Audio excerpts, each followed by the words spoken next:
1 killed, 2 wounded as police clash with Haitian workers. Men wearing Haiti police uniforms have fired into a group of people and killed a journalist at a protest by Haitian factory workers who are demanding higher wages than those the Prime Minister announced earlier this week.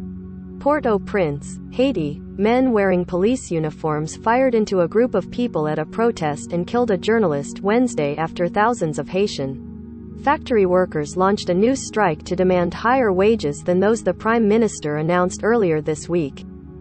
Associated Press journalists observed the men fire from a car with police license plates as the day's protest appeared to be winding down. At least 2 journalists were seen to be wounded, and a third one identified as Maxihan Lazar was killed. "What happened today is a big hit for the press," said Omeas Roman, director of Roy de Infos, a local digital media company for whom Lazar worked. "If the Constitution gives workers the right to protest, we as journalists are doing our job."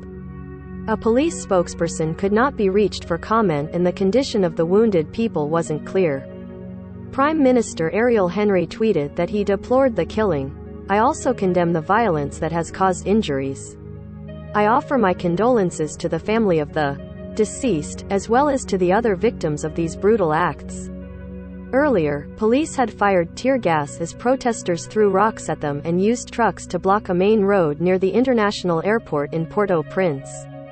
It was the first day of a 3-day strike organized by factory workers who also shut down an industrial park earlier this month to protest pay, which then was about 500 gourds, $4.80, for 9 hours of work a day. Prime Minister Ariel Henry announced minimum wage hikes late Sunday in an attempt to quell the protests.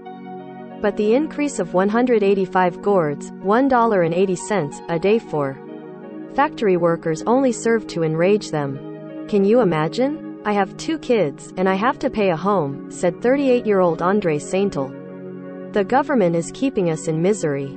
People can't do anything with this miserable salary," said Jean Wilkins Pierre. The 39-year-old factory worker said the salary barely covers food and transportation costs at a time when Haiti is seeing double-digit inflation. He said, "He'd accept nothing less than a minimum daily wage of 1,500 gourds, $14. He was part of a crowd that carried tree branches and chanted, "You raised the gas, but didn't raise our salaries," referring to the Prime Minister's recent announcement that the government could no longer afford to keep fuel subsidies in place. "They probably think we can't resist, that we'll get tired of protesting, but this is going to be an ongoing fight. For them to understand we are human beings," Saintel said. Hours after the protest, Haiti's Association of Industries issued a statement condemning what it called violent acts against factories located in the industrial park and elsewhere, and said it would close them on Thursday to protect workers and equipment. The Prime Minister announced other salary increases, including a new daily wage of 540 gourds, $5, for those working in restaurants and agriculture, and 770 gourds, more than $7, for those employed in places including supermarkets, car dealerships and undertakers. Associated Press writer Danica Cotto in San Juan, Puerto Rico contributed to this report.